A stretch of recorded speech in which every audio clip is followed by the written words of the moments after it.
Welcome back to my channel. I'm Krish, and today I'm going to break down one of the simplest but most powerful business frameworks ever created. It is called the Golden Circle.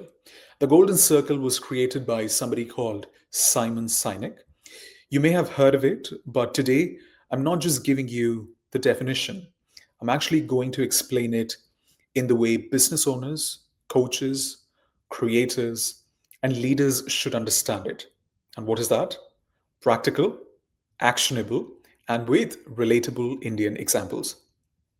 By the end of this video, you will know how to use this framework to set a position your brand and, most importantly, inspire your team to communicate properly, as in your values, and attract, most importantly, loyal customers.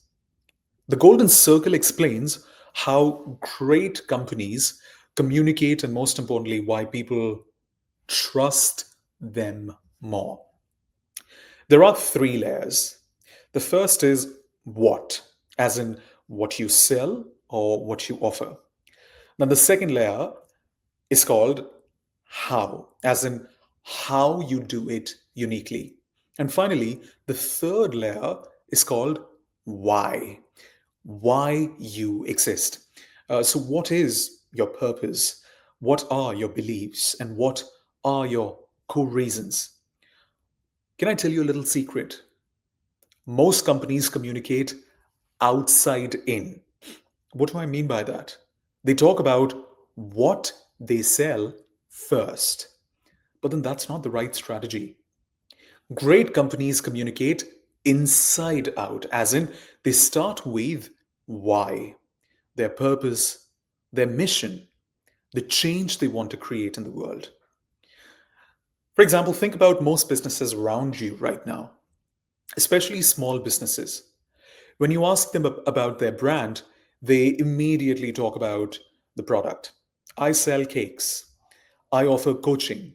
I run a gym for that matter. I do digital marketing or la de la de la. This is the what level conversation. It's very transactional in nature.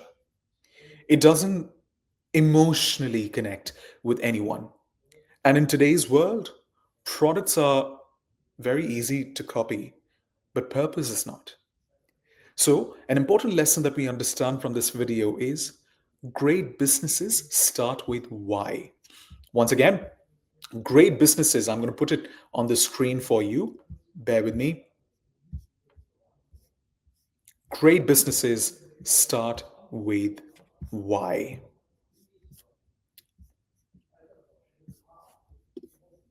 Let's put it, great businesses start with why. And that's really the whole idea of today's video. Uh, People don't buy what you do, people buy why you do it. When a business communicates from why, something changes because your why speaks to people's emotions, your why speaks to people's beliefs, and your why speaks to people's identity. Simon Sinek famously said a quote, and I quote, people don't buy what you do, people buy why you do it. A strong why creates what? Trust. It creates trust. It creates loyalty, most importantly. It creates emotional connection. And emotional connection is the most powerful business currency in today's world. For example, what is Tata's why? Tata's why is improving quality of life, not selling cars. Um, so if you take an example in a more elaborated manner from the Indian context, it'd be the company Tata. If you look at Tata Motors or Tata Steel or Tata Salt or Tata Communications, Tata Tea, the product list is gigantic. It's huge. If Tata only communicates what? The products, it would make no sense because they are in 30 plus industries. But Tata communicates a deeper why, uh, improving the quality of life uh, for the people or the communities that we serve. This why actually connects with all their businesses. It doesn't matter what the product is. So people trust Tata not because of their products, but because of the value behind the products.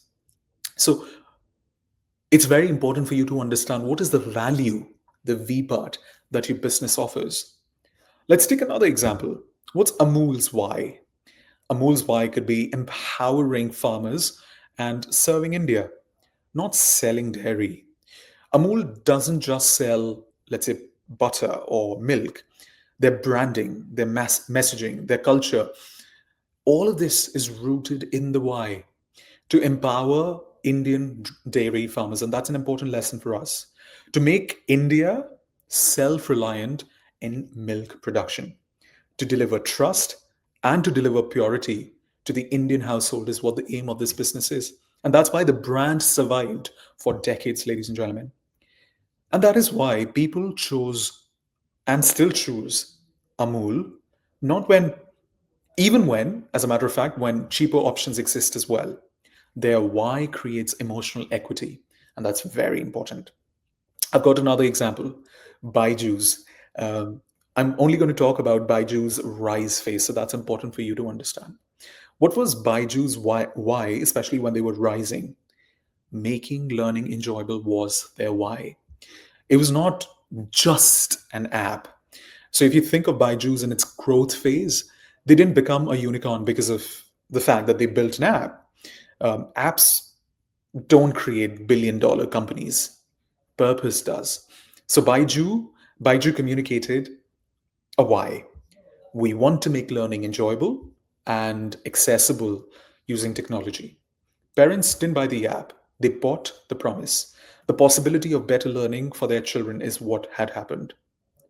And how should you do this? That's very important, isn't it? Use why, how, and what for branding, for your sales, for marketing, for team management, for content, and for pitches. That's extremely important. So now the real question is, how do you, as a person, as a business owner, use the golden circle in your business? You can actually use it almost everywhere. In your brand story, like I mentioned in the foregone statement, your marketing content, your pitch deck, your website for that matter, your team meetings, your customer communications. Whenever you speak about your business, start with the why, the purpose, the belief, the change you want to create, most importantly. And the last thing that I'd like to say, ladies and gentlemen, is if you are a business owner, your why is the bigger purpose behind your business. Your how is the unique method or approach you use. And your what is the product or service you sell. And this is an important bit that you need to remember. For example, a bakery's why may be to bring joy to people through simple, honest food. The how may be fresh ingredients, there are no shortcuts whatsoever. And the what is cakes, pastries, breads, so on and so forth. So most bakers only talk about the what, the products. And that's why they sound the same. Your why makes you different. Remember that. Until then, take care, God bless, and I'll see you in the next lesson.